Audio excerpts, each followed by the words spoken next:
શ્રી સ્વામિનારાયણ ભગવાનની જય.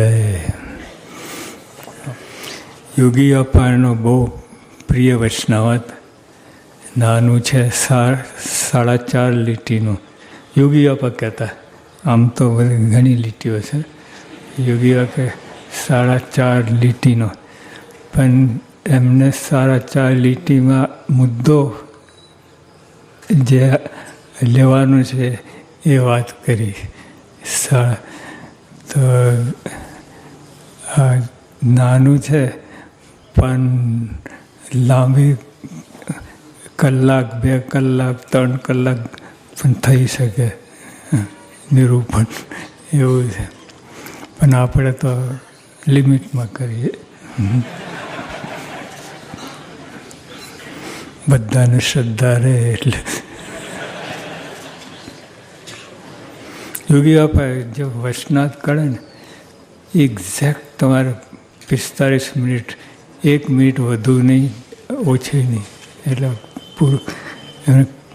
ઘડિયાળ સામું કંઈક ઘડિયાળ તો હતું જ નહીં, પણ બરાબર માપમાં જ આપણે નિરૂપણ કરે.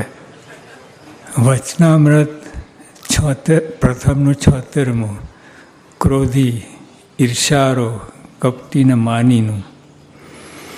સ્વામિનારાયણ હરે સંવત 876 પ્રથમ જેઠ સુધી એકાદશીને દિવસ શ્રી ગઢડા મધ્યે દાદા ખાચરના દરબારમાં સ્વામી શ્રી સહજાનંદજી મહારાજ પોતાના ઉતારાને વિશે વિરાજમાન હતા ને સર્વ શ્વેત વસ્ત્ર ધારણ કર્યા હતા ને પોતાના મુખારબિંદની આગળ મોટા મોટા સાધુ કેટલાક બેઠા હતા. તેમની આગળ શ્રીજી મહારાજે વાર્તા કરી. જેમ જો બીજા વૈષ્ણવમાં તો આવી રીતે આવે,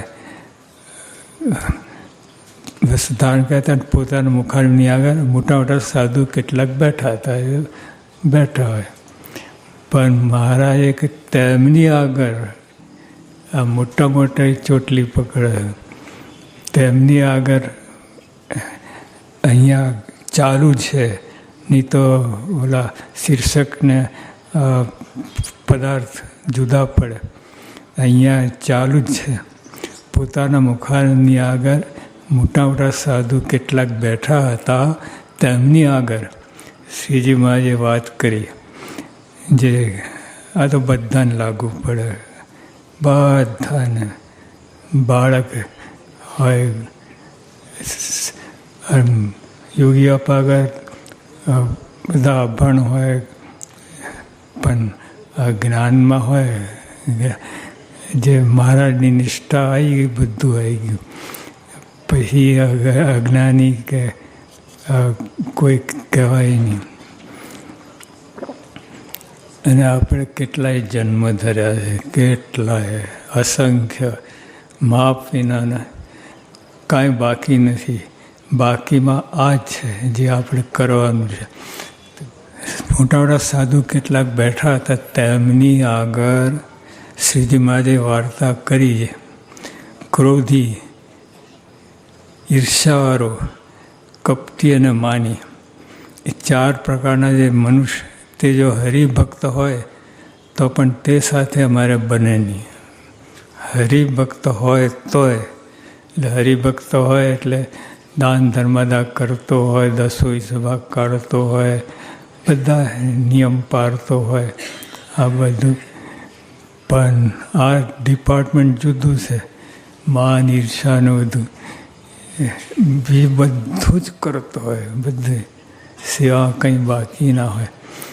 પણ આ ડિપાર્ટમેન્ટ જુદું. મહારાજે કહ્યું, ક્રોધી, ઈર્ષારો, કપટીને માની, એ 4 પ્રકારના જે મનુષ્ય, તે જો હરિભક્ત હોય, બીજો કોઈ નહીં, રસ્તે જતાની વાત નથી, આપણા અંદરની જ વાત છે.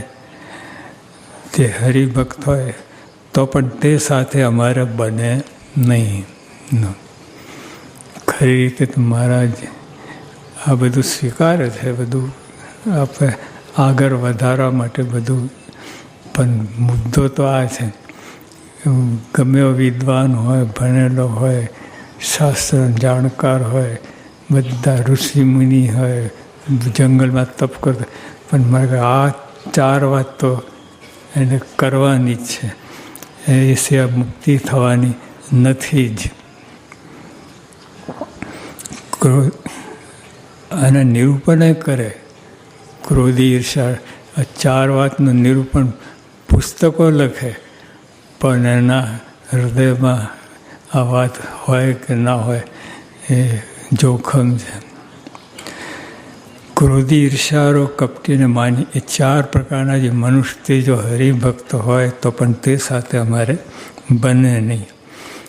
એટલે બને નહીં એટલે આપણે કોઈ સાથે બને નહીં એટલે શું દશા થાય? સગા ભાઈ હોય, સગા, પણ બને નહીં, અંદર અંદર મેળ ના હોય તો કેટલી રામાયણ ઊભી થાય. અને બધું અબજો રૂપિયા હોય તો એ પત્તો ના પડે, એ ડન્સ એવું લાગે. તો જે મહારાજે વાત કરી કે 4, એટલે મહારાજ કે એની સાથે અમારે બને નહીં. તો બહાર જોઈએ આપણે, આપણા સગો ભાઈ હોય તો એની સાથે બને નહીં તો કેવું થાય?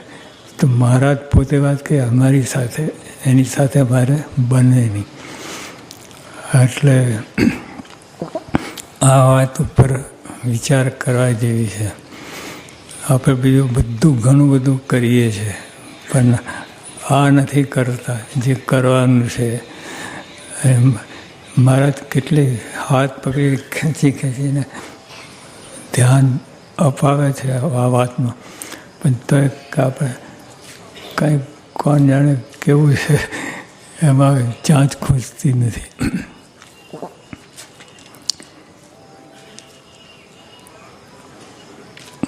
તે મનુષ્ય હોય તે સાથે પણ તો પણ તે સાથે મારે બને નહીં. હરિભક્ત હોય, હરિભક્ત હોય, બધું જ ઈર્ષા, અરે શરણાગતિ હોય, આશરો હોય, બધું જ. પણ છતાંય આ થોડીક જોર કરવું પડે અને આ ઢાંચામાંથી બહાર નીકળવું પડે, બહાર કૂદીને આવવું પડે તો કામ થાય.